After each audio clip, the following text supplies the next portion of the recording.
Hey guys, what is up? Welcome back to another YouTube video, and today we are going to turn back the clock to where gaming was much simpler. I'm talking about the days of the NES.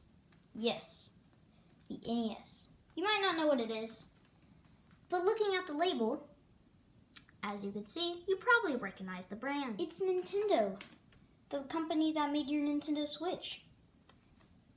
And this was Nintendo's first home console.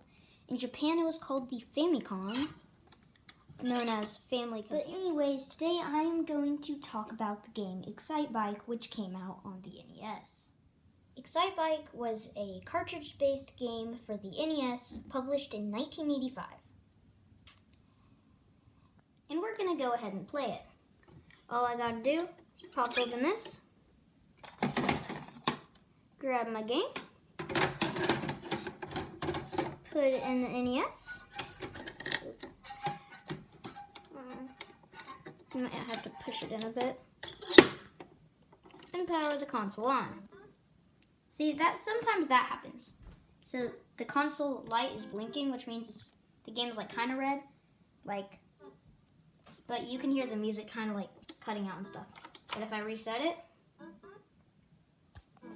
it still doesn't work. So what you might have to do is you might have to power it off, turn it back on.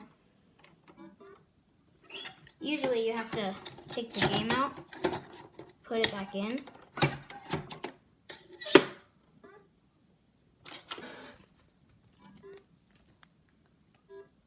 And it could take several minutes. Okay, after about a minute, I got the game to work. So let's go ahead and try the game out. So we are going to go ahead and try out the game. If you didn't know, the controllers look like this. They're kind of like a brick, which people say that hurts your hands on the corners, but I mean, it doesn't really. But anyways, this Excitebike, a lot of NES games, mainly Super Mario Bros. And this game, have like a little demo is at the beginning. So the demo's playing right now, I'm not playing. But if I go ahead, click select, I'm in control now. So apparently you can design your own levels in this game, but I'm just gonna go ahead and show you guys what the main game looks like. So selection A, which is the first game mode, you choose our 5 tracks.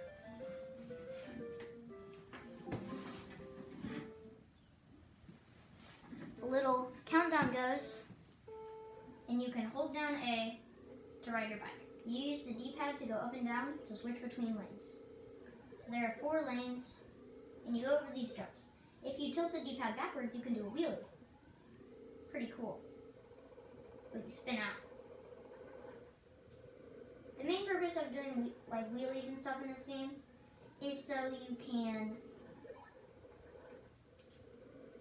not fall off of jumps just like I did. You can also lean forward when you're like in the air, like that.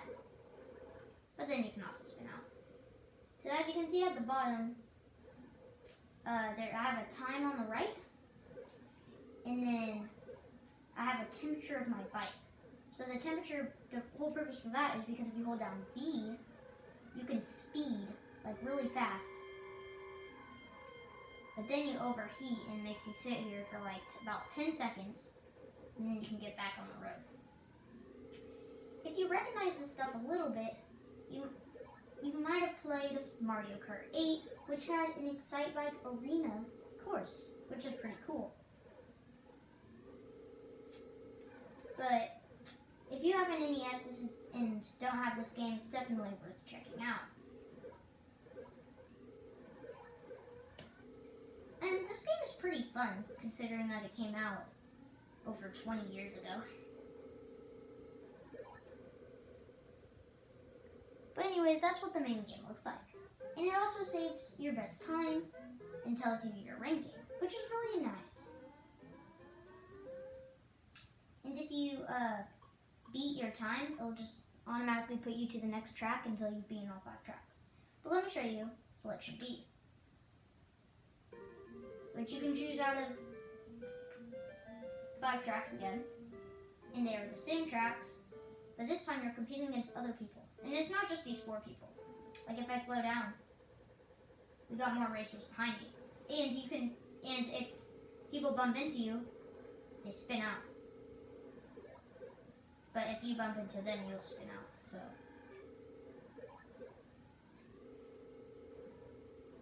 So I'm gonna just try to play a match. As you can see, those little pads with arrows are speed pads. Also doing jumps make you speed up a bit, like as you can see I pass in front of these people. Also when you go in grass, it's pretty useful to hold down B so you can get that speed boost. But when it starts making a really annoying like pinging sound, you know that you're about to overheat. I'm just rolling honestly. Sometimes your character takes a long time to walk when they roll like away really far from everybody else, from their bike.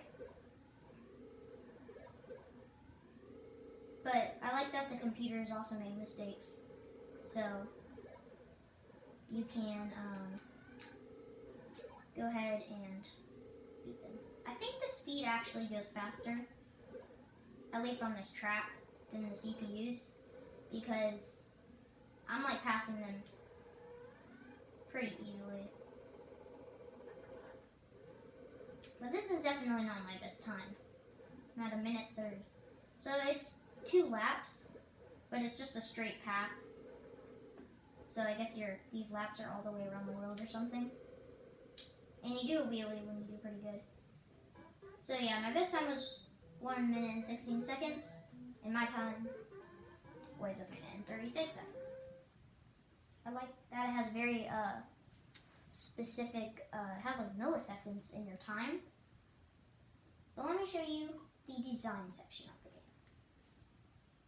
So you can load your old stuff, but I'm gonna go ahead and design. So basically they have these different letters which have different obstacles. So if I click B right here, I place down an obstacle and I can like hold A down to like scoot forward on the track. So I'm just gonna place in each of the obstacles, which there are 26.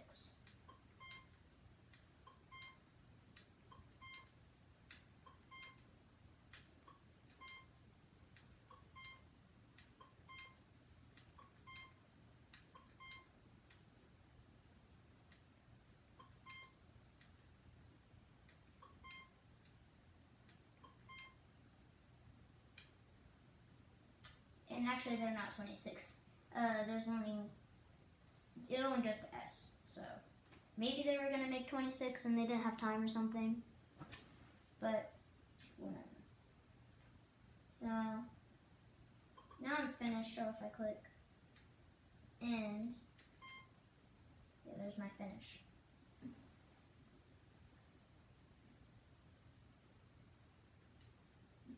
So pretty sure if I click load, it loads millions.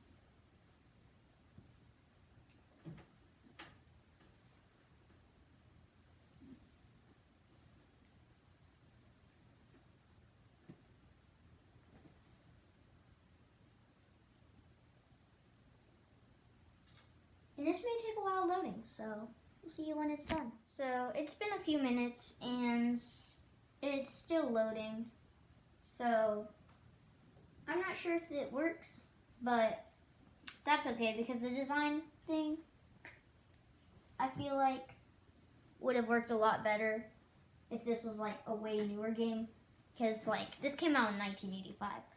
So the fact that you could design your own levels was probably a really big thing.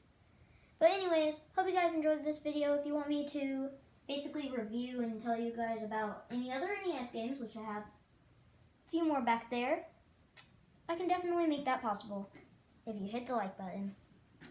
See you in the next video.